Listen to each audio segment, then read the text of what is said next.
मेरा नाम नवीन है। अब मैं बूढ़ा हो चुका हूँ, लेकिन कुछ यादें ऐसी होती हैं जो उम्र भर इंसान का पीछा नहीं छोड़ती। जब आंखें बंद करता हूँ तो बचपन के वो दिन सामने आ जाते हैं, जैसे ये कल की बात हो। हमारा एक छोटा सा घर था, मिट्टी की दीवारें, टपकती हुई छत और दिल में बहुत सारा डर। हम 6 भाई बहन थे, 5 बहनें और मैं, इकलौता भाई, और उन सब में सबसे बड़ा। जब मेरा बाप मरा तो मैं सिर्फ 8 साल का था।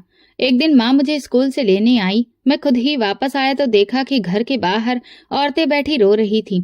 माँ ने मुझे सीने से लगाया और बस इतना कहा, अब तुम ही मेरे सहारा हो नवीन। बस मुझे ये पता नहीं था कि ये सहारा क्या होता है, लेकिन इतना जान गया था कि अब सब कुछ बदल चुका है। माँ ने सिलाई कढ़ाई, दूसरों के कपड़े धोना, बर्तन मांजना, सब कुछ किया बस हमारे पेट भरने के लिए। और मैं पहले एक बच्चा था, फिर धीरे धीरे जिम्मेदारी बन गया। 5 बहनों की आंखों में उम्मीद थी, उनकी हंसी सजीव थी, लेकिन मेरी जिंदगी गहरी थी। मैं पढ़ना चाहता था, मुझे स्कूल जाना अच्छा लगता था, लेकिन मुझे ये पता था कि किताबों से पेट नहीं भरता।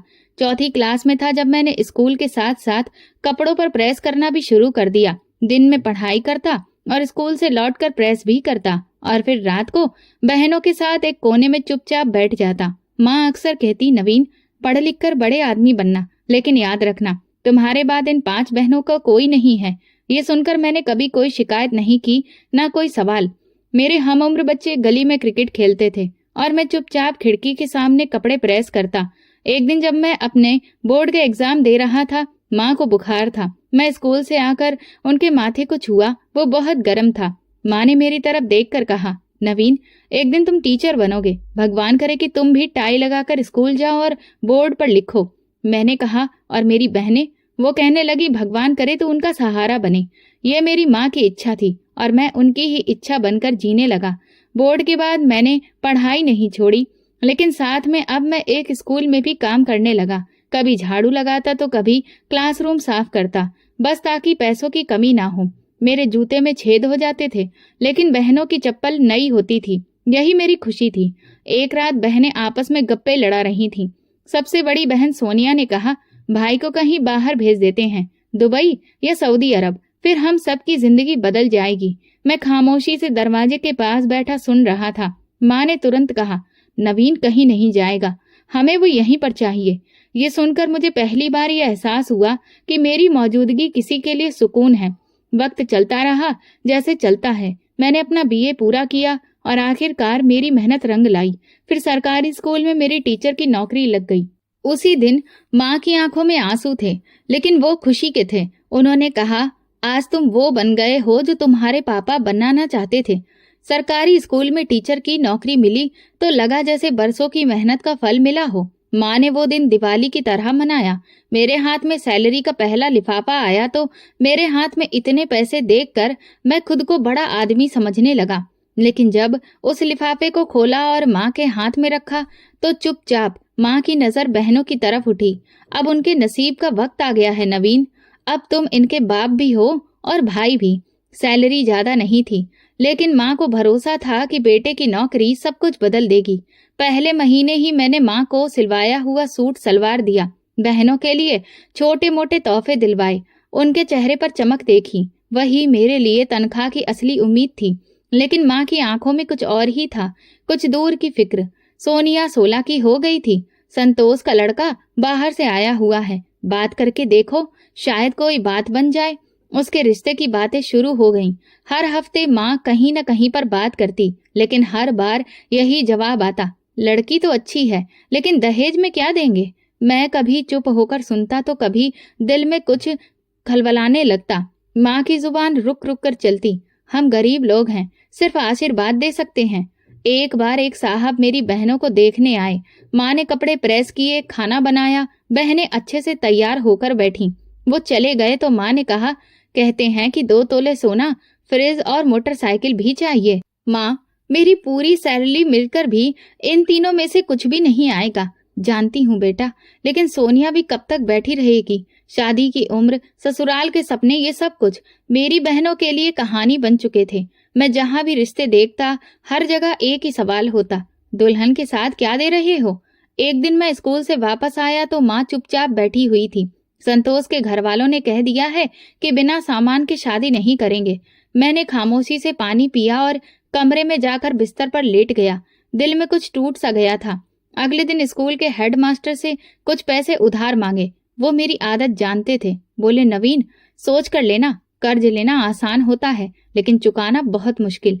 पर बहन की शादी का सवाल था, इज्जत का सवाल था।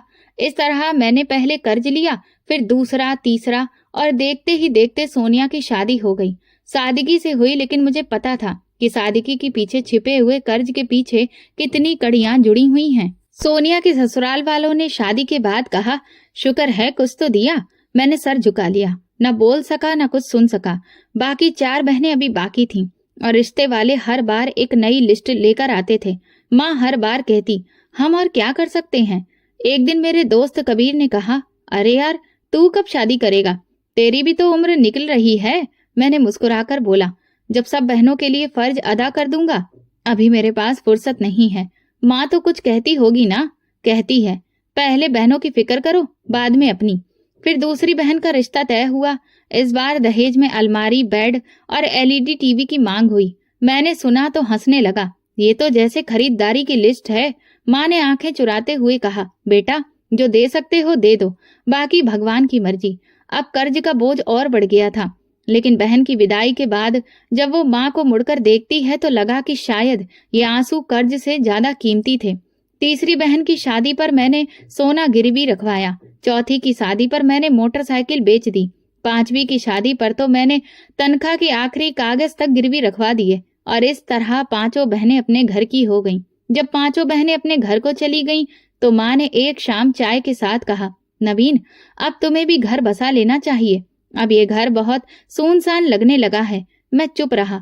कमरे की खिड़की से बाहर देखते हुए सिर्फ इतना बोला, माँ, कर्ज अभी बाकी है। माँ बोली, कर्ज तो जिंदगी भर रहेगा, मगर तेरे सर पर छत तो होनी चाहिए जो तेरी हो। पत्नी तुम्हारे दुख की साथी बनेगी। माँ की बात को मैंने टाला नहीं, बस सुना और चुप रहा। 2 हफ्ते बाद माँ ने दोबारा से बात छेड़ी। मेरी सहेली की बेटी सीमा अच्छी लड़की है, अगर तुम तैयार हो तो बात आगे बढ़ाऊं। आंटी का घर हमसे ज्यादा गरीब था। सीमा पढ़ी लिखी थी, नरम मिजाज की, लेकिन मुझे ये रिश्ता किसी मजबूरी के जैसे लगता था। फिर भी माँ की खुशी के लिए मैंने हाँ कर दी। माँ को बस ये भरोसा था कि पत्नी घर की होनी चाहिए, समझदार हो। मैंने भी ज्यादा सवाल नहीं किया। शादी बहुत ही साधारण तरीके से हुई। आंटी ने 2 जोड़ी कपड़े, एक गैस चूल्हा और एक कुकर देकर अपनी बेटी को विदा कर दिया। दिल में कुछ खटका, लेकिन जुबान बंद रखी। सीमा हमारे घर आ गई। वो बात कम करती थी, सुनती ज्यादा थी। हर वक्त माँ के साथ लगी रहती, घर के कामों में भी साथ देती। लेकिन दिल का वो हिस्सा जो मोहब्बत देना जानता था, वो शायद कहीं और ही उलझा हुआ था। पहले दिन ही माँ ने धीरे से मेरे कान में कहा, तुम्हारी पत्नी है, नई दुल्हन है, उसके साथ नरमी से पेश आना। मैंने धीरे से सर हिला दिया, लेकिन अंदर ही अंदर कुछ खोखला सा था। उसका कोई भी दहेज नहीं था, न बेड, न किचन सेट और न सोने का कोई जेवर। हर वो चीज जिसे मैं सालों से बहनों की शादी में लेता देखता आया था, अब मेरी अपनी शादी में कहीं भी दिखाई नहीं दे रही थी। एक दिन जब मोहल्ले के पुराने दोस्त ने मुझसे हंसकर मजाक में कहा, नवीन, दुल्हन के साथ क्या क्या आया है, मैं चुप हो गया। उसी दिन पहली बार दिल में चुभती हुई चोट लगी। सीमा ने किसी दिन मेरे लिए बिरयानी बनाई। मैंने चखी और बस इतना कहा, ये सब कुछ भी तुम्हारी माँ के दहेज के जैसा है, बिल्कुल बिना स्वाद का। उसने कुछ भी नहीं कहा, चुपचाप बर्तन उठाकर किचन में चली गई। माँ ने बाद में कहा, नवीन, वो तो बेचारी है, तुम्हारे साथ निभाने आई है। उसका इसमें क्या कसूर है कि उसके माँ बाप ने कुछ भी नहीं दिया। कसूर वही है माँ कि वो खाली हाथ आई है। मैंने बहनों की शादी में दुनिया भर का सामान दिया था, किसी ने खाली हाथ नहीं अपनाया, और मैं सब कुछ बर्दाश्त करके खाली हाथ अपना लिया। माँ ने मुझे ध्यान से देखा, जैसे कहना चाहती हो कि ये कौन बोल रहा है, मेरा बेटा या कोई और। वक्त गुजरता रहा। सीमा हर दिन कोशिश करती रही कि घर का सुकून बना रहे, लेकिन मेरी बातें, मेरे ताने उसके सब्र को लगातार आजमाते रहे। मैंने कभी खुलकर प्यार नहीं जताया और ना ही कभी कुछ अच्छा कहा। वो मेरे लिए सिर्फ एक औरत थी जो मेरी जिंदगी का हिस्सा तो बन गई थी, लेकिन दिल का नहीं। फिर एक दिन माँ ने बताया, सीमा उम्मीद से है। मैंने हैरत से उसकी तरफ देखा, फिर सिर हिलाकर कमरे में चला गया। 9 महीने गुजरे। एक दिन अस्पताल से फोन आया, बधाई हो, आपको बेटी हुई है। मैंने फोन बंद कर दिया, बस्ता उठाया और स्कूल चला गया। ना अस्पताल गया और ना ही बच्ची को देखा। शाम को माँ ने बताया, बच्ची बहुत प्यारी है, बिल्कुल तुम्हारे जैसी आंखें हैं। तो क्या करूंगा, बेटा होता तो शायद खुशी भी होती। सीमा ने बेटी का नाम माही रखा। वो उसके आसपास ऐसे घूमती रहती जैसे वो कोई खजाना हो। मैंने कभी उसे गोद में नहीं उठाया, ना ही कभी माही को प्यार से बुलाया। एक बार माँ ने मुझे झकझोरते हुए कहा, तुम्हारी बेटी है, तुम्हारा ही खून है, कुछ तो प्यार दिखाओ। प्यार? मैं तो बारिश चाहता था, बेटी का क्या फायदा। सीमा ने तब भी कुछ नहीं कहा, बस माही को अपनी गोद में लिया और अंदर कमरे में चली गई। मैं शाम को बाहर बैठकर चाय पीता रहा, जैसे कुछ खास नहीं हुआ। मोहल्ले की औरतें देखने आईं, बेटी मुबारक हो, और मैं जबरदस्ती मुस्कुराकर कहता, ठीक है। दिल में चुभन बढ़ती जा रही थी, हर चीज में कमी महसूस होती। पत्नी की खामोशी, बेटी की मौजूदगी, सब कुछ एक बोझ लगने लगा था। माही के पैदाइश के बाद घर में खामोशी आदत हो गई थी। सीमा सुबह से शाम तक बस माही के आगे पीछे घूमती, काम संभालती, और मैं नौकरी, कर्ज और अपनी उलझनों में ही उलझा रहता। लेकिन इस रूटीन को तोड़ने में ज्यादा वक्त नहीं लगा। दूसरी बार जब सीमा उम्मीद से हुई तो माँ ने हल्की सी खुशी के साथ कहा, शायद अब की बेटा हो जाए, घर में रौनक आ जाएगी। मैं ठंडे लहजे में बोला, उम्मीद की बात है, लेकिन ये भी पहले जैसा ना हो जाए। सीमा ने कुछ भी नहीं कहा। वो पहले ही जान चुकी थी कि मैं किस सोच के साथ सांस ले रहा हूँ। वही दिन गुजरे, उसका पेट का उभार बढ़ा और मेरी खामोशी और ज्यादा गहरी होती चली गई। 9 महीने बाद जब दूसरी बेटी की पैदाइश की खबर मिली तो मैं अस्पताल के रास्ते में बैठा एक पुरानी फाइल के पन्ने पलट रहा था। डॉक्टर ने आकर बताया, बधाई हो, एक और बेटी हुई है। माँ और बच्ची दोनों स्वस्थ हैं। मेरे चेहरे पर कोई भी भाव नहीं था। मैंने खामोशी से कागजों को समेटा और बिना अंदर जाए अस्पताल से बाहर निकल आया। शाम को माँ ने दरवाजा खोला, मेरा चेहरा देखा और धीरे से बोली, बेटा भी भगवान की देन होता है और बेटी भी। माँ, ये सब बातें अच्छी तब लगती हैं जब सिर्फ सुनी जा रही हो, खुद पर बीते तो बहुत जलन होती है। माँ ने मेरे चेहरे की तरफ देखा, कुछ कहना चाही, फिर खामोश हो गई। सीमा की कोख से दूसरी बेटी भी आ गई और मैं उसी दिन से दोनों बेटियों से अजनबी की तरह रवैया रखने लगा। माही अब 2 साल की हो गई थी और नई पैदा हुई बेटी भी अब अपनी माँ की गोद में थी। मेरे लिए दोनों सिर्फ एक बोझ और एक जिम्मेदारी थी। एक दिन मैं स्कूल से आया तो माँ ही दरवाजे पर खड़ी थी। छोटे हाथों में पानी का गिलास था। मैंने गिलास पकड़ा और तेज लहजे में कहा, गिर जाएगा, ये काम बड़ों का है। वो डर गई, पीछे हटी और सीमा उसे अपने साथ ले गई। माँ पास बैठी हुई थी, बोली, बच्ची है, अपने पिता से प्यार चाहती है, ना कि डांट। प्यार बेटे से होता है माँ, बेटियों से तो सिर्फ खर्च बढ़ जाते हैं। माँ ने अपने पल्लू को ठीक किया और कहा, बेटियों को जब तुम ही नहीं अपनाओगे तो फिर दुनिया क्या करेगी। उन दिनों माँ की तबीयत खराब रहने लगी थी, कभी कमर में दर्द, कभी बुखार। मैं दवाई उनके लिए खरीद कर लाता, लेकिन वक्त अब उनके हाथ से निकल रहा था। वो अक्सर कहती, तुम दिल से बहुत कठोर होते जा रहे हो नवीन, भगवान तुम्हें नरमी दे। मैं जवाब देता, माँ, वक्त ने नरम रहने की इजाजत कब दी है। कुछ महीनों बाद माँ बिस्तर से ना उठ सकी। मैंने स्कूल से छुट्टी ली, डॉक्टर बुलाया, दवा लेकर आया, लेकिन वक्त की मार से कोई नहीं बचा। माँ एक रात खामोशी से इस दुनिया से चली गई। माँ के जाने के बाद अब घर में सिर्फ 4 लोग ही रह गए थे, मैं, सीमा और 2 छोटी बेटियां। सीमा ने माँ के लिए शांति पाठ करवाया। कुछ दिनों तक मोहल्ले की औरतें भी आती रहीं, लेकिन मैं अंदर से पूरा खोखला हो चुका था। माँ मेरे अंदर जो थोड़ी बहुत नरमी कायम रखने की कोशिश करती थी, वो भी अब वक्त के साथ दफन हो चुकी थी। अब सीमा की आंखों में डर था। वो पहले भी मेरी खामोशी से डरती थी, अब मेरे व्यवहार से सहमी रहती। बेटियां भी दिन ब दिन खामोश हो रही थीं। जब मैं घर आता तो वो दोनों एक दूसरे का हाथ पकड़कर एक कोने में बैठ जाती। माही अब 3 साल की हो गई थी और छोटी वाली हेमा मुश्किल से 1 साल की। एक बार माही ने आंगन में खेलते हुए मेरी चप्पल पहन ली और हंसते हुए बोली, पापा देखो, आप जैसी लग रही हूँ। मैंने कठोर लहजे में बोला, निकालो मेरी चप्पल, ये कोई खेलने की चीज नहीं है। सीमा ने तुरंत आकर उसे उठा लिया। चलो माही, तुम्हारे पापा अभी बहुत थके हुए हैं। ऐसा लगता था जैसे हर दिन मैं कोई न कोई कमी निकाल लेता था, जिससे सीमा को एहसास दिलाता कि वो कुछ नहीं दे सकती है मुझे। और अब सिर्फ बेटियों की लाइन लग रही है। बेटियों के बीच गुजरते दिन मेरे लिए एक रोज नया बोझ बनते जा रहे थे। माही अब स्कूल जाने लगी थी और छोटी हेमा भी बोलने लगी थी। दोनों बहनें घर में खेलती, हंसती और मुझसे बात करने की कोशिश करती, लेकिन मैं हर बार दीवार बनकर खड़ा हो जाता। एक शाम स्कूल से वापसी पर मैंने अपना बैग टेबल पर रखा और सोफे पर बैठ गया। सीमा ने मुझे पानी का गिलास दिया। मैंने एक घूंट पिया और सामने बैठी माही को देखा, जो अपनी कॉपी में रंग भर रही थी। ये सब किस काम के? ना इनके पास दहेज होगा और ना इनका बाप कुछ दे सकेगा, फिर सिर्फ बोझ बढ़ता जा रहा है। सीमा ने धीरे से कहा, भगवान ने जो दिया है उसका धन्यवाद दो। धन्यवाद दूं? मैं हंसने लगा। 2 बार भगवान ने दिया और दोनों बार बेटी। तीसरी की नौबत आई तो शायद वही देगा जो मुझे वारिस मिल सके। उसी रात मैं देर तक बैठा कुछ सोचता रहा। फिर अगले दिन स्कूल में अपने कलीग विनोद से बात की।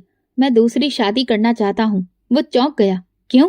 पहली बीवी तो जिंदा है और अगर वो चाहेगी तो तलाक दे दूंगा और नहीं चाहेगी तो खामोशी से उसे रहना पड़ेगा। अब 2 बेटियां भी हो गई हैं, लेकिन अब मुझे बेटा चाहिए। विनोद ने खामोशी से सिर हिलाया, फिर धीरे से बोला, मेरी बहन नम्रता है। वो तलाकशुदा है। उसका पति एक नशेड़ी था, मारपीट करता था। शादी के कुछ महीने बाद ही तलाक हो गया। अब वो माँ बाप के घर है। हम बहुत समय से उसके लिए दूसरा पति ढूंढ रहे हैं, लेकिन कोई भी एक तलाकशुदा का हाथ पकड़ने को तैयार नहीं है। मैंने कुछ देर सोचा और फिर धीरे से कहा, अगर वो तैयार है तो बात आगे बढ़ाओ, मैं भी तैयार हूँ। 1 हफ्ते बाद नम्रता से शादी हो गई, बहुत ही साधारण तरीके से। कुछ ही लोग शामिल थे। मेरे नाम के साथ वो जुड़ गई। जब नम्रता को पहली बार घर लाया तो सीमा ने दरवाजा खोला। वो खामोशी से नम्रता को अपने साथ अंदर लेकर गई। ना कोई ताना और ना कोई शिकायत। कमरे में अच्छे से चादर बिछाई, चाय बनाई और वापस अपने बच्चों के कमरे में चली गई। मैंने सीमा से पहले ही कह दिया था कि अगर उसे तलाक चाहिए तो मैं दे सकता हूँ, लेकिन उसने साफ मना कर दिया। उसने कहा कि वो मेरी दूसरी पत्नी के साथ रहने के लिए तैयार है। मुझे उसकी बात पर भरोसा तो नहीं हो रहा था, लेकिन फिर भी मैं ये सोचता रहा कि शायद अभी नहीं, लेकिन किसी दिन तो ये शोर करेगी, बच्चों को लेकर चली जाएगी। लेकिन ऐसा कुछ भी नहीं हुआ। वो बस खामोश हो गई थी। नम्रता की शख्सियत बिल्कुल अलग थी। वो बातों में तेज, तौर तरीके में जल्दबाज, लेकिन अंदर से वो भी जिंदगी के जख्मों से गुजर चुकी थी। कुछ दिनों में घर के माहौल को समझने लगी। माही और हेमा शुरू शुरू में नम्रता से डरी रहती थीं, लेकिन नम्रता उनके साथ बहुत प्यार से पेश आती। कभी उनके बाल ठीक करती, कभी कहानियां सुनाती। एक दिन नम्रता ने मुझसे कहा, आपकी बेटियां बहुत प्यारी हैं, इनसे बात कर लिया करिए। मैं ताना मारते हुए बोला, प्यार का क्या फायदा है, कल यही मेरे सिर पर बोझ बन जाएंगी। नम्रता ने कोई जवाब नहीं दिया, लेकिन उस दिन से वो बच्चों के साथ ज्यादा वक्त गुजारने लगी। मैं नम्रता के साथ खुश था, इस उम्मीद पर कि भगवान मुझे अब बेटा देगा। सीमा रोजाना के कामकाज में व्यस्त हो गई, जैसे उसका अपना वजूद अब सिर्फ साया बनकर रह गया था। एक दिन जब मैं कमरे में दाखिल हुआ तो माही और हेमा नम्रता के साथ बैठकर चित्र में रंग भर रही थी। नम्रता ने मेरी तरफ देखा और कहा, आपकी बेटियां बहुत अच्छी आर्टिस्ट बनने वाली हैं। उम्मीद है बेटे के साथ रंग भी बदल जाएंगे। मेरी बातें अक्सर जहर बोलती थी और मैं ये बात अच्छे से जानता भी था, लेकिन फिर भी खुद को रोक नहीं पाता था। कुछ महीनों बाद नम्रता भी उम्मीद से हुई। इस खबर से मैं खुशी से बेकाबू हो गया। शाम को मिठाई लेकर आया, बच्चों के लिए भी खिलौने, और पहली बार सबको साथ बिठाकर खाना खाया। सीमा ने खामोशी से मेरी तरफ देखा, जैसे बरसों बाद किसी अजनबी चेहरे को पहचानने की कोशिश कर रही हो। रात को नम्रता ने कहा, आप आज बहुत खुश लग रहे हैं। मैंने कहा, हाँ, मुझे लगता है कि इस बार भगवान मेरी सुन लेगा। अगले दिन से मैं नम्रता का ज्यादा ख्याल रखने लगा। वक्त पर दवा, अच्छी खुराक, आराम। पत्नी से ज्यादा वो अब मेरे सपनों की बुनियाद बन चुकी थी। सीमा उन दोनों की चुपचाप सेवा में लगी रहती। बच्चों को स्कूल से जाना, वापस लाना, नम्रता के साथ वक्त गुजारना, घर के काम संभालना। वो ना जिद करती थी, ना कोई शिकायत। एक बार माही बुखार में तप रही थी। मैं बाहर से आया तो सीमा ने कहा, माही की तबीयत ठीक नहीं है, डॉक्टर को दिखाना होगा। मैंने सरसरा सा जवाब दिया, कल ले जाऊंगा, आज मैं बहुत थका हुआ हूँ। सीमा ने कुछ नहीं कहा। खुद आधी रात को वो माही को दुपट्टे में लपेटकर अस्पताल लेकर गई। मैं उस रात नम्रता के साथ आराम से कमरे में बैठा था और सीमा सारी रात बच्ची के माथे पर पट्टियां करती रही। नम्रता की उम्मीद ने मेरे अंदर एक नया जोश पैदा कर दिया था। हर सुबह स्कूल जाने से पहले मैं नम्रता का हाल चाल लेता, दवा भी चेक करता और जाकर मुस्कुराकर कहता, अब की बार बेटा होगा, मेरा बाजू, मेरा बारिश। नम्रता जवाब में कहती, भगवान करे ऐसा ही हो। घर के माहौल में अब खुशहाली दिखने लगी थी। सीमा जो अब तक चुप रहकर सब कुछ सह रही थी, नम्रता के लिए खाना बनाती, दवा भी वक्त पर देती, यहाँ तक कि बच्चों के साथ भी उसे वक्त देती। मैं सब कुछ देखता लेकिन कभी भी कोई धन्यवाद नहीं देता। मैंने अपने लिए एक नई अलमारी खरीदी जिसमें नन्हे कपड़ों के लिए जगह बनाई। नीले रंग के कपड़े, जूते और एक टोपी, सब कुछ बेटे के लिए था। माही ने वो जूते देखकर पूछा, पापा ये किसके लिए हैं? मैंने कहा, तुम्हारा भाई आएगा, वो पहनेगा। हेमा ने भी पीछे से कहा, तो क्या हम नहीं पहन सकते? मैं बिना उनकी तरफ देखे बोला, ये सिर्फ लड़कों की चीजें हैं। कुछ महीने बाद नम्रता की तबीयत खराब हुई।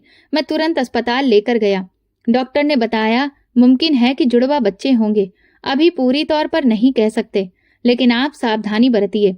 ये सुनकर मेरे दिल में एक अजीब सी सिहरन और खुशी दोनों एक साथ जागे। मैंने नम्रता को तसल्ली दी, चाहे जुड़वा हो, भगवान बस बेटे दे दे। वक्त गुजर गया। मैं कई जगह पर जाकर मन्नतें मांगता रहा।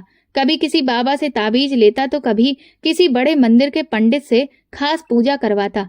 आखिरी दिन आया तो मैं नम्रता को अस्पताल लेकर गया। ऑपरेशन थिएटर में ले जाते वक्त उसने मेरा हाथ पकड़कर कहा, आप नाराज तो नहीं होंगे? जो भी हो, भगवान की मर्जी होगी। मैंने उसके हाथ पर हाथ रखकर कहा, बस मेरी प्रार्थना भगवान सुन ले, बस यही ख्वाहिश पूरी हो जाए। 2 घंटे के बाद नर्स बाहर आई। मेरे हाथ पसीने से भरे हुए थे। मैंने पूछा, क्या हुआ है? उसने एक नजर मुझ पर डाली और फिर कहा, बधाई हो, दोनों बेटियां हैं, बहुत प्यारी हैं, जुड़वा बेटियां, माँ भी ठीक है। मैं खामोश हो गया। ऐसा लगा जैसे किसी ने मेरे अंदर से आवाज ही खींच ली हो। मैं एक कदम पीछे हटा और दीवार से टेक लगाकर आंखें बंद कर ली। नम्रता को जब होश आया तो उसने मुझे देखा। आंखों में सवाल था। मैंने सिर्फ इतना कहा, तुम आराम करो, तुम्हें कुछ नहीं कहूंगा। मैं अस्पताल से सीधा घर नहीं गया, स्कूल चला गया और शाम तक वहीं पर बैठा रहा। सीमा, नम्रता और जुड़वा बेटियों को जब घर लेकर आई तो पूरा घर बच्चों की आवाजों से गूंजने लगा। माही और हेमा खुश थीं, नन्ही बहनों को देखकर उछल रही थीं। सीमा ने चादर में दोनों बच्चियों को लपेटा और फिर कमरे में आकर कहा, देखिए, भगवान का आशीर्वाद है। मैंने उसकी तरफ देखा और फिर आंखें फेरी। ये कोई आशीर्वाद नहीं है, बल्कि मेरी मुश्किलें हैं। सीमा खामोशी से बेटियों को लेकर वापस चली गई। अब घर में 4 बेटियां थीं। हर तरफ कपड़ों का ढेर, बोतलें, खिलौने और रोने की आवाजें। नम्रता और सीमा दोनों व्यस्त हो गईं। दिन रात बच्चों में गुजारने लगा। मैं घर के अंदर ज्यादा वक्त गुजारने से बचने लगा। स्कूल के बाद देर तक बाहर बैठा रहता, कभी किसी दोस्त के घर तो कभी किसी और जगह। एक दिन माही मेरे पास आई, हाथ में कागज था। पापा, स्कूल से मुझे स्टार मिला है, देखिए। मैंने कागज पढ़कर टेबल पर रख दिया। ठीक है, अब जाकर पढ़ाई करो। माही ने पूछा, पापा आप खुश नहीं हुए? मैंने कठोर लहजे में कहा, जब तुम में से कोई अच्छा कुछ काम कर लेगा तब खुशी मनाऊंगा। वो चुपचाप वापस चली गई। 4 बेटियों की मौजूदगी मेरे लिए रोज एक सवाल बन गई थी। स्कूल में बैठा रहता तो हिसाब किताब करता, कितने कपड़े लगते हैं, कितनी फीस चाहिए, खाने का खर्च, दवा, स्कूल, किताबें और फिर शादियों का बोझ अलग। मेरे अंदर से हर रोज एक ही बात बोलती थी, तुम्हारे पास सिर्फ जिम्मेदारियां हैं, कोई सहारा नहीं है। घर आता तो हर तरफ बच्चों की आवाजें होती। कभी माही कहती, पापा देखिए मेरी नई कॉपी। कभी हेमा, पापा आज मैंने स्कूल में गाना सुनाया था। और बाकी छोटी बच्चियां मेरे आसपास घूम रही होती, लेकिन मेरे कान उन आवाजों से भर गए थे। मुझे वो शोर लगता था जिससे भागने का कोई रास्ता नहीं था। नम्रता और सीमा थक चुकी थी। सीमा पहले से ही खामोश मिजाज थी, अब और ज्यादा ढली हुई थी। हर सुबह बच्चियों का नाश्ता, स्कूल, कपड़े, नहाना और दोपहर का खाना संभालती। नम्रता छोटी बच्चियों के साथ जुड़ी रहती। दोनों बीवियां घर चलाती थीं और मैं सिर्फ गुजारा करता था। एक शाम जब मैं गेट से बाहर आया, माही ने दरवाजा खोलकर मुस्कुराकर बोली, पापा आपके लिए हमने तस्वीर बनाई है, देखिए। मैंने तस्वीर देखे बिना ही कहा, पहले पानी लेकर आओ। माही ने तस्वीर नीचे रखी और दौड़कर किचन में गई। पानी लेकर आई, लेकिन मेरे हाथ में गिलास देते वक्त जरा सा पानी गिर गया। अंधी हो गई हो क्या? गिलास भी पकड़ना नहीं आता? मैं चिल्लाकर बोला।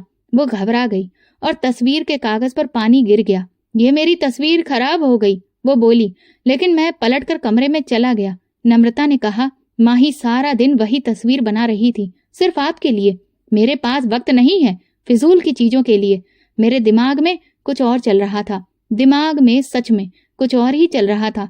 हफ्तों से एक ख्याल मेरे साथ सोता जागता था, एक आखिरी रास्ता, एक हल जो मुझे उन सब बोझ से छुटकारा दिला सकता था। पहले उसे ख्याल समझा और फिर अब वो फैसला बन चुका था। एक दिन मैंने सीमा से कहा, कल छुट्टी है, बेटियों को बाहर ले चलेंगे, नदी के किनारे। सीमा ने हैरत से देखा, आप खुद कहीं लेकर जा रहे हैं? हाँ, वक्त देना चाहिए उनके लिए। माँ ही खुशी से उछल पड़ी, पापा हमें लेकर चलेंगे क्या सच में? हेमा ने तुरंत कहा, मैं अपना रंग बिरंगा दुपट्टा पहनूंगी। छोटी बच्चियां कुछ समझ न सकी, लेकिन माँ ही सबको एक एक करके हिदायत दे रही थी कि कौन क्या पहनेगा, कैसे तैयार होंगे। घर में कई दिन बाद खुशी सी दिख रही थी, लेकिन वो खुशी सिर्फ उनके लिए थी। मेरे अंदर खामोशी थी, एक प्लान था। अगले दिन मैंने सुबह नाश्ता किया, सबको तैयार होने के लिए कहा और गाड़ी निकाली। सीमा और नम्रता दोनों ने साथ चलने की इच्छा जताई, लेकिन मैंने मना कर दिया। आज सिर्फ बेटियों के साथ वक्त गुजारना चाहता हूँ, कुछ यादें बनानी हैं।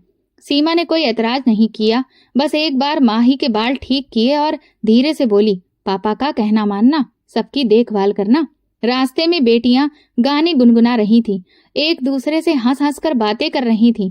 मैं खामोश था, सिर्फ गाड़ी चला रहा था। नदी का किनारा सुनसान था, हवा में नमी थी और पानी की लहरें काफी तेज। बेटियां एक साथ गाड़ी से उतरी और दौड़कर नदी के किनारे गईं। माही ने कहा, पापा नदी कितनी अच्छी लग रही है। मैंने एक पल के लिए उनकी तरफ देखा, मासूम चेहरे, मुस्कुराती आंखें, और मैंने दिल की दीवार को और ज्यादा कठोर कर लिया। माही मेरे पास आई, हाथ पकड़कर बोली, पापा आप भी पानी के पास चलिए, हम सब खेलेंगे। मैंने कहा, हाँ मैं अभी आता हूँ, तुम सब जरा सामने खड़ी हो जाओ, एक तस्वीर खींचनी है। सारी बेटियां खुशी से एक लाइन में खड़ी हो गईं। लहरें उनके पीछे शोर कर रही थीं। मैं एक एक करके उनके पास गया, उनके सर पर हाथ रखा और फिर पहली को धक्का दे दिया। वो चिल्लाकर पानी में गिरी। दूसरी को देखने का एक मौका भी नहीं दिया, वो भी बहा दी। तीसरी और चौथी, हर धक्का एक फैसला था, हर चीख एक सवाल थी, लेकिन मैं जवाब देने के मूड में नहीं था। कुछ लम्हों में ही वो नदी अपनी लहरों के साथ मेरी बेटियों को निगल चुकी थी। मैं कुछ कदम पीछे हटा और नदी को देखता रहा। मेरे अंदर कोई आवाज नहीं थी, ना कोई पछतावा, ना कोई डर। वापस आकर मैं गाड़ी से मुड़ा, पीछे देखा, पानी चल रहा था, जैसे कुछ हुआ ही नहीं। घर पहुंचा तो सीमा और नम्रता दरवाजे पर खड़ी थी। मैं गहरी सांस लेते हुए बोला, नदी का पानी अचानक बहुत बढ़ गया था, सारी बेटियां बह गईं। मैं कुछ भी नहीं कर सका। सीमा जमीन पर बैठ गई, हाथ मुंह पर रख लिया और नम्रता की आंखें फैल गईं। मैं बस खामोशी से अंदर चला गया और दरवाजा बंद कर दिया।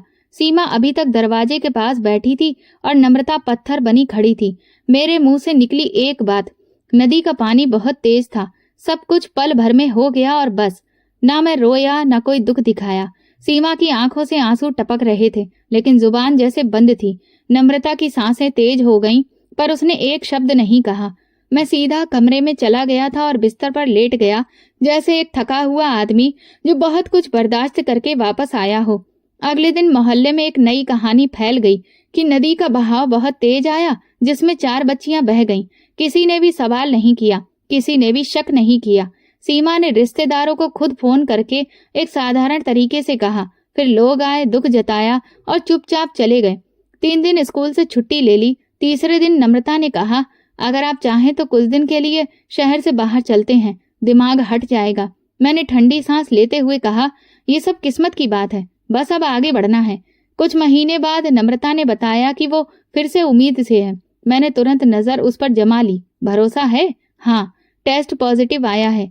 मैंने इस बात में सिर हिलाया और बिना कुछ कहे घर से बाहर निकल गया। सीमा ने जब सुना तो कुछ देर के लिए पत्थर रह गई, फिर बस इतना बोली, भगवान सब ठीक करे। इस बार मैं किसी भी बाबा के पास किसी से कोई खास पूजा करवाने या मन्नत मांगने के लिए नहीं गया। मैं सिर्फ खामोश रहा। और फिर जब वक्त आया, नम्रता ने एक बेटे को जन्म दिया। बेटे की पैदाइश पर पहली बार मैं अस्पताल के कमरे में खुशी से घूम रहा था। मैंने बेटे को गोद में लिया, माथे पर चूमा और कहा, अब मेरा बारिश आया है। नम्रता थकी हुई मुस्कुरा रही थी। सीमा कमरे के एक कोने में खड़ी हुई सब कुछ खामोशी से देख रही थी। मैंने पहली बार सीमा से निगाह मिलाई और धीरे से कहा, भगवान ने भले ही देर से ही सही लेकिन मुझे दे दिया। सीमा ने हल्की मुस्कान दी। कुछ देर बाद वो कमरे से बाहर चली गई। बेटे का नाम मैंने खुद रखा, आदित्य। पहला दिन, पहला नाम, पहला एहसास, जिसे मैं बरसों से महसूस करना चाहता था। आदित्य की पैदाइश के बाद जिंदगी जैसे एक नई डगर पर आ गई थी। मैं दिन रात उसके आसपास घूमता, खिलौने खरीदता, कपड़े बदलता, तस्वीरें खींचता। घर में अब वही बच्चा सबका खास बन चुका था। फिर 1 साल बीता और नम्रता फिर से उम्मीद से थी, और इस बार फिर से एक बेटा पैदा हुआ। मेरा सर गर्व से ऊंचा हो गया। लोगों के बीच में जब बैठता तो बड़े ही गर्व से कहता, मेरे 2 बेटे हैं। एक दिन देखना, वो मेरे साथ कंधे से कंधा मिलाकर चलेंगे। और फिर मेरा तीसरा बेटा भी दुनिया में आ गया। नम्रता ने इस बार भी खामोशी से सब कुछ बर्दाश्त किया। सीमा का व्यवहार भी बदला नहीं था। वो अपनी ही दुनिया में खोई हुई बच्चों की देखभाल करती, नम्रता का साथ देती और बिना किसी शिकायत के जिंदगी गुजारती रही। अब मेरे घर में 3 बेटे थे और मेरी दुनिया पूरी हो चुकी थी। मैं अक्सर लोगों को कहता, असली बारिश तो बेटे ही होते हैं, बेटियां तो विदा हो जाती हैं। मोहल्ले के कुछ बुजुर्ग एक दिन बैठे थे। किसी ने पूछा, तुम्हारी 4 बेटियां थी ना? मैंने कंधे उचकाते हुए कहा, किस्मत की बात है, पानी ले गया सबको। ये जवाब मेरे लिए रट्टी रटाई बात बन चुकी थी। मैं ज्यादा कुछ सोचता नहीं था। मेरे लिए बेटियों का वो पन्ना बंद हो चुका था और मैं अपने बेटों के साथ अपनी नई जिंदगी में बहुत मगन होता जा रहा था। मैंने तीनों बेटों के लिए अच्छे स्कूल चुने। उनकी पढ़ाई, उनका खाना, उनके कपड़े, सब कुछ बेहतरीन किया। उनके कमरों में एसी, उनके हाथों में मोबाइल और मेरी जुबान पर बस एक प्रार्थना, यही मेरा सहारा बनेंगे। आदित्य अब 7 साल का हो चुका था और बाकी दोनों 5 और 3 के थे। हर शाम को मैं उनके साथ बैठता, होमवर्क करवाता, कहानी सुनाता। तीनों बेटे बड़े हो चुके थे। आदित्य ने MBA पूरा कर लिया था। दूसरा बेटा साहिल कंप्यूटर सॉफ्टवेयर के काम कर रहा था और सबसे छोटा प्रवीण यूनिवर्सिटी के आखिरी सेमेस्टर में था। घर में इज्जत, दौलत, सब कुछ मौजूद था। मैं अक्सर मोहल्ले के बुजुर्गों के साथ बैठकर कहता, औलाद हो तो ऐसी हो, बेटों के बिना तो जिंदगी सिर्फ दुखों के साथ है। साहिल ने एक बार आकर कहा, पापा मेरे पास एक प्लान है। नदी के किनारे एक फार्म प्रोजेक्ट लगाने के बारे में सोच रहे हैं। जाकर जगह देखनी है, आप भी चलिए। मैं हंसकर बोला, इतने सालों के बाद तुम लोग नदी के पास जाना चाहते हो? आदित्य ने मेरे कंधे पर हाथ रखकर कहा, पापा पुराना वक्त याद करना चाहते हैं, कुछ नई प्लानिंग भी तो सोचनी है। नदी का जिक्र सुनकर मेरे दिल में कुछ अजीब सी हलचल हुई, लेकिन मैंने चेहरे पर कुछ भी दिखने नहीं दिया। चलो, तुम लोगों का मन है तो मैं भी साथ चलता हूँ। अगले दिन सुबह वो तीनों गाड़ी लेकर आए। मैं पीछे वाली सीट पर बैठ गया। रास्ते भर हंसी मजाक होता रहा। आदित्य बोला, पापा हम वहाँ खूब फोटो खींचेंगे, आप नदी के किनारे बैठिएगा तो बचपन जैसी खुशी आ जाएगी। मैं बाहर झांक कर बोला, वो जगह बहुत कुछ याद दिलाती है, पर अब सब कुछ अतीत में चला गया है। साहिल ने पीछे से हंसते हुए कहा, अतीत तो कब का खत्म हो चुका है पापा, अब तो सिर्फ भविष्य है, वो भी बहुत बेहतरीन। गाड़ी नदी के किनारे आकर रुकी। वही जगह थी, तेज लहरें, नमी भरी हवा और वही सन्नाटा जो बरसों पहले मेरे साथ रह गया था। हम सब नीचे उतरे। आदित्य कैमरा पकड़े था। प्रवीण आगे बढ़कर बोला, पापा जरा इधर आइए, ये जगह बहुत अच्छी है, यहाँ पर रोशनी भी अच्छी है। मैं कुछ कदम आगे बढ़ा। पानी के शोर में कुछ यादें जैसे कंधे से लिपटने लगी। आदित्य ने कहा, पापा बस एक तस्वीर यहाँ पर खड़े होकर। मैं खड़ा हो गया। पीछे वो तीनों थे। साहिल ने कहा, पापा थोड़ा और आगे आइए, बिल्कुल किनारे पर। मैंने कदम बढ़ाया और जैसे ही मैंने अपना रुख मोड़ा, एक जोरदार धक्का। पानी की सर्दी ने एक लम्हे में मेरे पूरे शरीर को जकड़ लिया। मैं संभल नहीं पाया। लहरें मुझ पर चढ़ पड़ी। मैं हाथ पांव मारता रहा, लेकिन जमीन नीचे से खिसक चुकी थी। कानों में सिर्फ एक बात गूंजी, आप हमारी जायदाद पर सांप बनकर बैठे हुए थे, अब बस बहुत हो गया। पानी की गहराई में जाते जाते मेरी आंखों के सामने वे सब चेहरे आ गए जो बरसों से किसी धुंध में दबे हुए थे। माही, हेमा, पंखुड़ी, एक एक करके वे सारे पल याद आने लगे। वो बेटियों की खुशी, वो उनके खिलखिलाते हुए चेहरे, उनकी बातें। पापा आप बहुत अच्छे हैं, पापा मेरे लिए पानी ले आइए, पापा ये कपड़े देखिए, स्कूल के लिए नए हैं। पानी के अंदर आंखें खुल बंद होती रहीं। मैं ऊपर की तरफ हाथ बढ़ाता, पर कोई भी हाथ पकड़ने वाला नहीं था। पहली बार मुझे लगा कि मैं सच में अकेला हूँ। जो बेटे मेरे बारिश थे वो फैसला सुना चुके थे। जो बेटियां बोलती थीं वो आज याद बनकर सीने में उतर रही थीं। मैंने कई बार चिल्लाने की कोशिश की मगर आवाज पानी में डूब रही थी। शरीर कमजोर हो रहा था, सांस रुकने लगी थी, आंखें धुंधला रही थीं। तभी किसी ने मेरा बाजू पकड़ा, एक झटका और मैं सतह पर आ गया। खांसी, पानी भरी सांसें। किसी ने मेरे सीने पर दबाव दिया, मुंह खोला और फिर दोबारा दबाया। कुछ वक्त के बाद मैंने एक धुंधला सा चेहरा देखा, एक औरत। उसके चेहरे पर नरमी, हाथों पर ताकत। कौन हो तुम? उसने खामोशी से मुझे गाड़ी में डाला और अस्पताल लेकर गई। जब आंख खोली तो मैं हॉस्पिटल के कमरे में था। नर्स कुछ लिख रही थी। मैंने धीरे से पूछा, मुझे बचाया किसने है? नर्स बोली, एक लड़की थी, एनजीओ चलाती है, उसी ने तुम्हें अस्पताल में एडमिट करवाया है। मेरे मन में सिर्फ एक सवाल था, क्यों?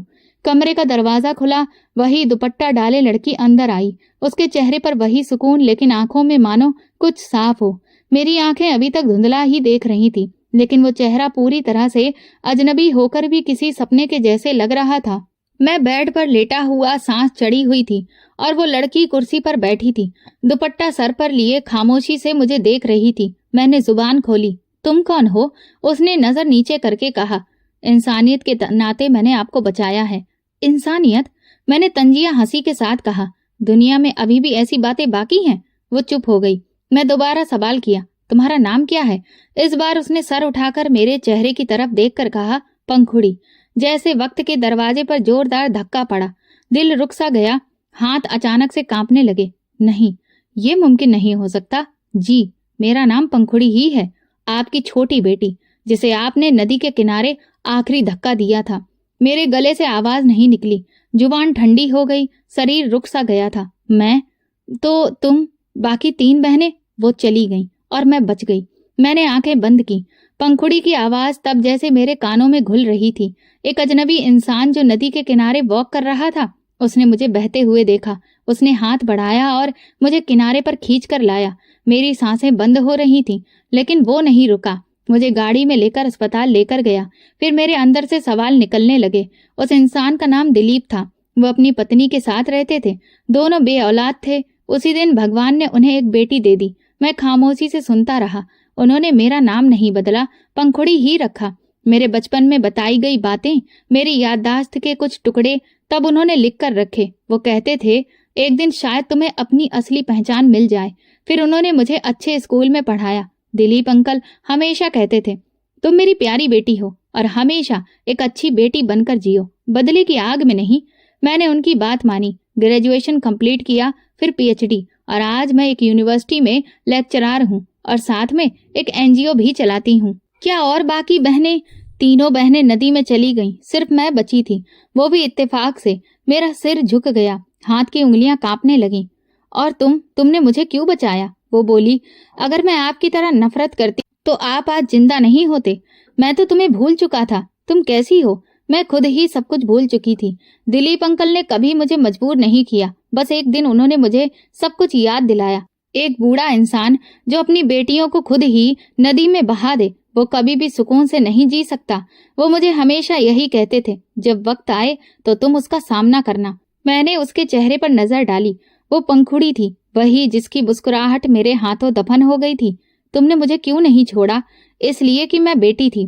बेटियां मार सकती हैं, लेकिन माँ बाप से नफरत नहीं कर सकती। मेरे आंसू बहने लगे। तुमने मुझे माफ कर दिया, जिस दिन बचाया उस दिन माफ कर दिया। और तुम्हारी माँ सीमा, उसे कुछ पता है? हाँ, उन्हें सब पता है। मैं उनसे मिलने गई थी और वो जानती हैं कि आप बच गए हैं। और किसने बचाया है? मैंने सिर झुकाकर कहा। तो फिर वो क्यों? क्योंकि आपकी कहानी अब पूरी हो चुकी है। बेटे अब अपनी मर्जी से जी रहे हैं, उनके पास वक्त नहीं है। और तुम यहाँ क्यों हो? सिर्फ ये देखने के लिए आई हूँ कि आपको कुछ एहसास हुआ भी है या नहीं। सब कुछ हुआ, जो नहीं होना चाहिए था वो सब हुआ। पंखुड़ी उठ खड़ी हुई। अब मैं चलती हूँ। आपको रहने के लिए जगह चाहिए तो फिर आप एनजीओ में आ सकते हैं, जिसकी बुनियाद एक पिता के धोखे पर नहीं बल्कि एक बेटी की हिम्मत पर रखी गई है। तुम मुझे वहां पर जगह दोगी? वो मेरा नहीं, भगवान का घर है। वहां सबके लिए जगह है, यहाँ तक कि आपके जैसे लोगों के लिए भी दरवाजा खुला है। वो बाहर जाने लगी तो मैंने अचानक आवाज दी, पंखुड़ी। वो पलटी। बेटी, तुम मेरी बेटी हो? उसने सिर हिलाया। आपकी छोटी बेटी जिसे आपने भुला दिया, लेकिन भगवान ने नहीं। वो दरवाजा पार करके चली गई और मैं खामोश कमरे में अकेला रह गया। आंखों में वही नजर लिए, दिल में अपने गुनाहों का बोझ लिए, और शायद पहली बार मेरे दिल ने बेटी कहा। एनजीओ के दरवाजे पर पहुंचा तो उसके बोर्ड पर लिखा था, उम्मीद, बेसहारा बच्चों और लोगों की उम्मीद। ये एक नई शुरुआत थी। मैं पहली बार उस बिल्डिंग में जा रहा था जिसकी बुनियाद मेरी नफरत और पंखुड़ी की कुर्बानी पर रखी गई थी। अंदर जाते हुए दीवारों पर रंगीन तस्वीरें थीं, बच्चों के हाथों से बनाए गए पोस्टर। हर कोने में एक एहसास सा था। एक नौजवान लड़की मेरे पास आई। वो शायद मुझे पहचान गई। आप नवीन साहब हैं? पंखुड़ी दीदी आपका इंतजार कर रही हैं। मैं खामोशी से उसके पीछे चला गया। ऑफिस के दरवाजे पर पहुंचकर मैंने दस्तक दी। अंदर से पंखुड़ी बोली, आ जाइए, दरवाजा खुला है। मैं अंदर गया। वो कुर्सी पर बैठी थी। सामने की टेबल पर फाइल रखी थी और एक कप चाय का रखा था। उसने मुझे देखकर धीरे से कहा, बैठिए। मैं कुर्सी पर बैठ गया। नजर झुकी हुई थी, लेकिन दिल में एक हलचल थी। ये जगह तुमने बनाई है? हाँ। वही दर्द जिसने मुझे बचपन में अनाथ कर दिया, वही मेरा मकसद बन गया था।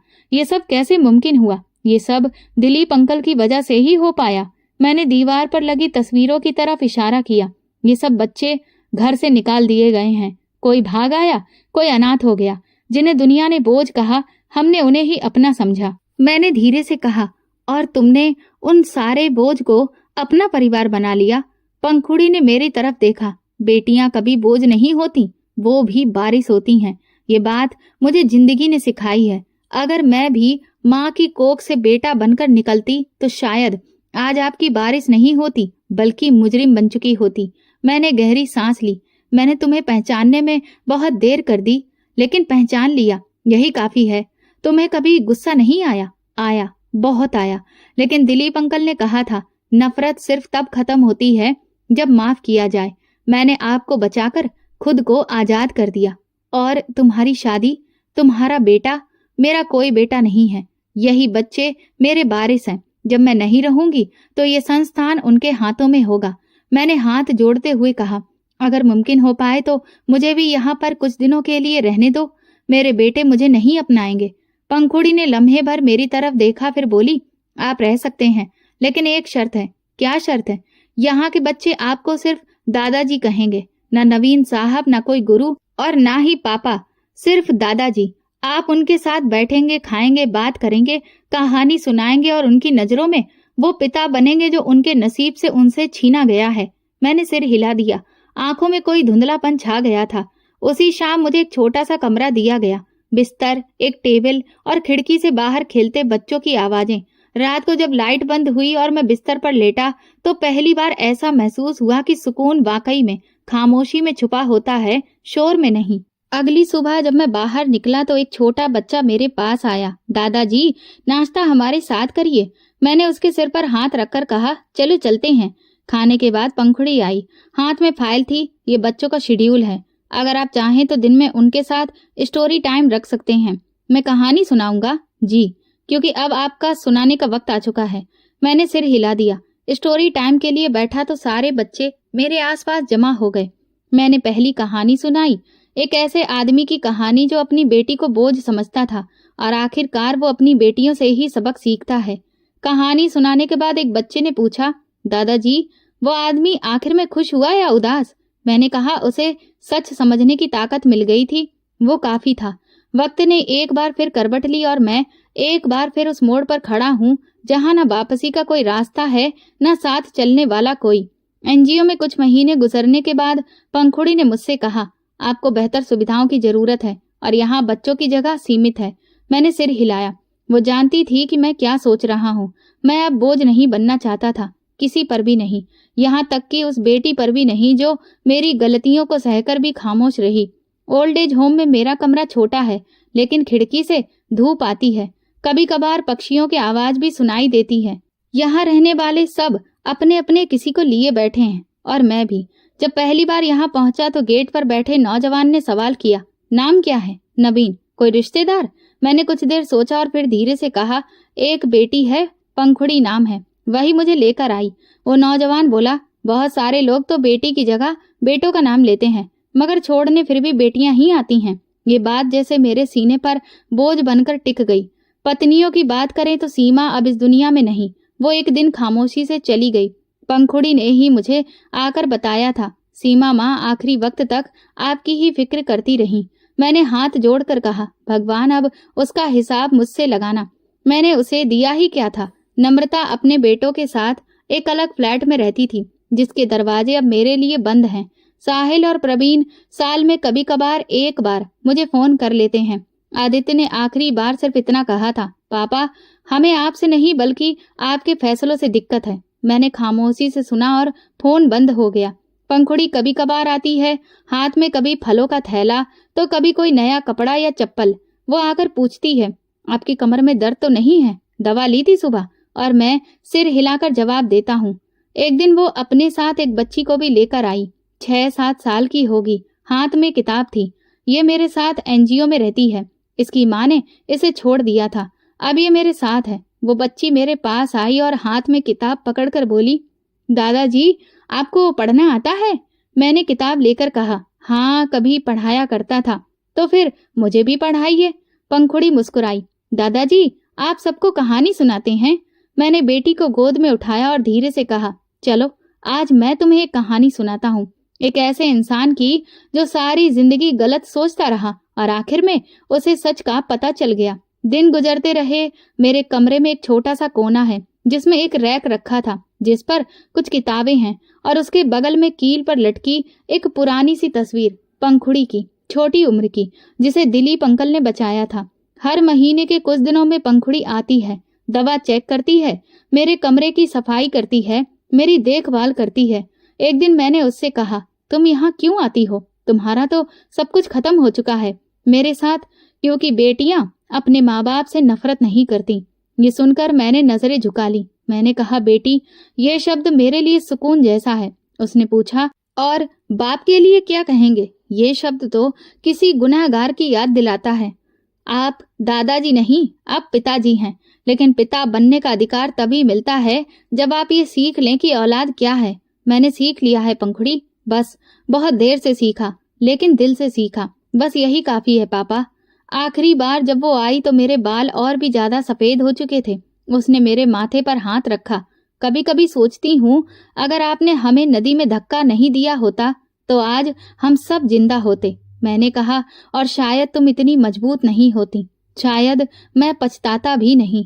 ये सच है कि तकदीर इंसान को तोड़ देती है, लेकिन ये भी है कि वहीं से उसे जोड़ना भी सिखाती है। तुम खुश हो पंखुड़ी? हाँ, क्योंकि मुझे पता है कि मैं किसी का बोझ नहीं बल्कि बहुत लोगों की ताकत हूँ। मैंने उस दिन पहली बार दिल से प्रार्थना की, भगवान करे कि हर बाप को ऐसी ही बेटी मिले। बस शर्त यह है कि वो अपनी बेटी को बोझ न समझे, हमेशा उसे अपना वारिस समझे। वो जाने लगी और फिर पलटकर बोली, पापा अब आपके दिल में कोई बोझ है? मैंने कहा, नहीं, अब सिर्फ तुम हो और तुम्हारे बचपन की आवाज। वो चली गई और मैं पहली बार अपने कमरे में अकेला नहीं था। मेरी आंखों से बहते हर आंसू अब जान चुके थे कि मैंने क्या किया था। मैं नवीन हूँ और मैं अब जान चुका हूँ कि बेटियां बोझ नहीं होती बल्कि बारिश होती हैं। वो माँ बाप की असली शान और जिंदगी की असली पहचान होती हैं। जो बेटियों को ठुकरा देते हैं, जिंदगी उन्हें उनका आईना जरूर दिखाती है। दोस्तों, आपको क्या लगता है कि नवीन ने जो अपनी बेटियों के साथ किया उसकी असली वजह क्या रही? क्यों उसके दिल में बेटियों के प्रति नफरत पैदा हुई? और क्या वो सच में माफी के काबिल था? ये वीडियो केवल मनोरंजन के उद्देश्य से बनाया गया है। सभी पात्र काल्पनिक हैं। वास्तविक व्यक्तियों, जीवित व्रत या वास्तविक घटनाओं से कोई समानता विशुद्ध रूप से संयोग है। किसी भी व्यक्ति, धर्म या जाति को ठेस पहुंचाने की मंशा नहीं है। अगर आपको हमारी कहानी पसंद आई हो तो प्लीज कमेंट करके जरूर बताएं और इस वीडियो को लाइक करें और शेयर करें और हाइप दें। चैनल पर नए हैं तो सब्सक्राइब करें और नोटिफिकेशन बेल दबाएं ताकि अगली अपडेट सबसे पहले आपको मिले। धन्यवाद।